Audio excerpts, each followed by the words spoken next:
안녕하세요. 반갑습니다. 김범준 법무사입니다. 오늘은 채무자생법에서 규정하고 있는 제도가 어떠한 것이 있고 어떠한 경우에 이러한 제도를 여러분께서 이용할 수 있는지에 대해서 한번 알아보도록 하겠습니다. 채무자생법에서는 회생이라는 제도와 파산이라는 제도, 크게 두 가지를 규율 하고 있고요. 채무자가 자연인, 즉 개인인 경우와 법인인 경우 두 가지를 나눠서 한번 살펴보도록 하겠습니다. 먼저 어떠한 경우에 이제 회생을 할 것이고 어떠한 경우에 파산을 할 것인지 여러분께서 좀 고민이 될 수가 있는데요. 회생이라고 하면은 일단 가용소득, 즉 변제할 수 있는 금원이 있어야 되고요. 그 금원을 일정 기간 동안 변제를 하고 남는 나머지, 그러니까 변제하지 못하는 나머지 금액에 있어서는 면책 또는 면제 등을 하는 제도인 것입니다.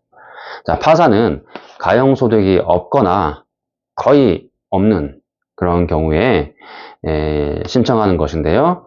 지금 현재 채무자한테 있는 자산을 청산하고 나머지 금액에 대해서는 면책을 해주거나 또는 이제 법인 같은 경우에는 이제 면책이라는 제도가 없기 때문에 청산 종결하고 끝내는 제도인 것입니다. 먼저 파산에 대해서 좀 더 알아보도록 하겠습니다. 자, 파산은 채무자가 자연인 개인인 경우에는 개인 파산 면책이라는 제도가 있고요. 채무자가 법인인 경우에는 법인 파산 송고 절차만 있습니다. 자, 왜 차이가 있냐라고 하면은, 자, 법인은 파산 송고 이후에 이제 청산을 해서 채권자한테 평등하게 재산을 나눠줄 것이고요. 나눠준 다음에는 청산 종결을 하면은 끝나는 것이에요. 왜냐, 이 파산이라는 제도는 법인에 있어서는 어떻게 보면은 이제 사망 선고와 같은 것이라고 보면 될 것 같습니다. 법인을 없애는 과정이기 때문에 그 이후에 뭐 면책이라는 제도 자체가 아예 필요가 없는 것이죠. 법인을 소멸하는 것이다 라고 보시면 될 것입니다.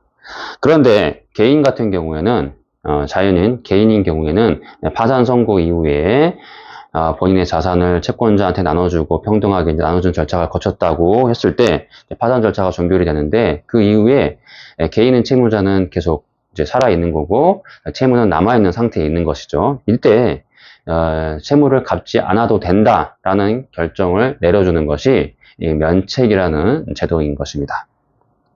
그래서 개인 파산에서는 파산 선고 이후에 면책이라는 제도가 있는 것이고 법인은 파산 선고로 이제 끝나는 것이다 라고 보시면 될 것 같습니다.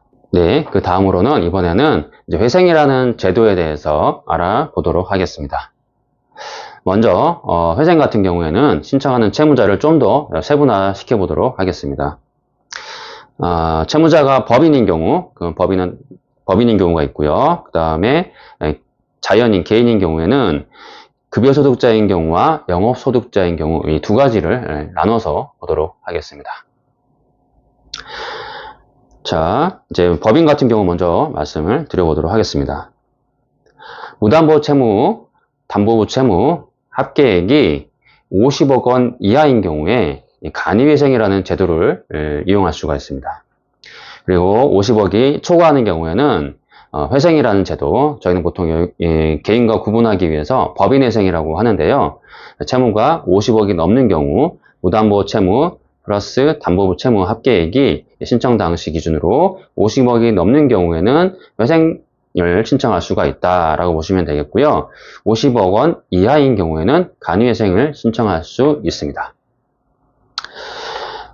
그리고 채무자가 개인이면서 급여소득자인 경우 또는 사업소득자인 경우 이제 두 가지를 나눠서 보도록 할 텐데요. 일단은 급여소득자나 사업소득자가 무담보 채무 10억 원 이하이고 담보부 채무 15억 원 이하인 경우에는 개인회생이라는 제도를 이용할 수 있습니다. 무담보 채무 10억 원 이하 and 담보부 채무 15억 원 이하여야 합니다. 개인회생은 이러한 채무 액수에 해당하는 급여소득자 또는 사업소득자가 일정 기간 동안 채무를 변제하고 나머지 변제하지 못하는 금액에 대해서는 면책을 하여 주는 제도인 것입니다. 일정 기간이라면 원칙적으로 3년이고요. 최장 기간 5년까지 연장이 될 수가 있겠습니다. 그리고 개인의 경우에도 간이회생을 신청할 수가 있는 경우가 있는데요. 개인이면서 영업소득자인 경우에 일단 해당이 되어야 하고요. 채무액은 무담보 채무, 담보부 채무 합계액이 50억 원 이하인 경우여야 합니다. 그래서 개인 영업소득자이면서 무담보, 담보부 채무가 50억 원 이하인 경우에는 간이회생을 신청하고요. 채무가 50억 원을 넘지 않지만은 급여소득자에 해당하는 경우에는 간이회생을 신청할 수 없고 일반적인 회생, 저희는 보통 법인회생과 구분하기 위해서 이제 일반회생이라고 하는데요. 이러한 일반회생을 이용하셔야 될 것입니다.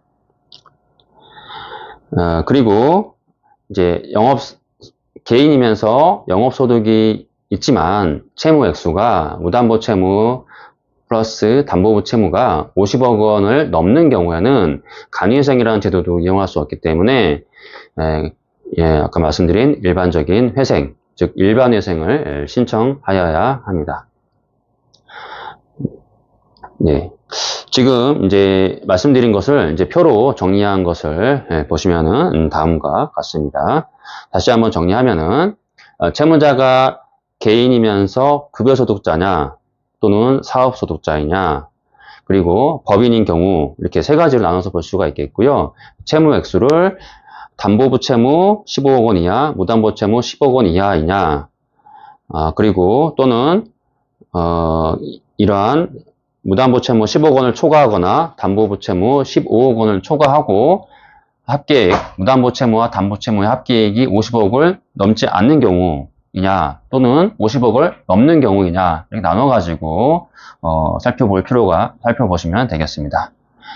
그래서 개인회생, 급여소득자이면서 사업소득자 둘 다 신청할 수 있다라는 거고 그 다음에 간이회생은 사업소득자, 개인 사업소득자만 가능하다라고 보시면 되겠고요.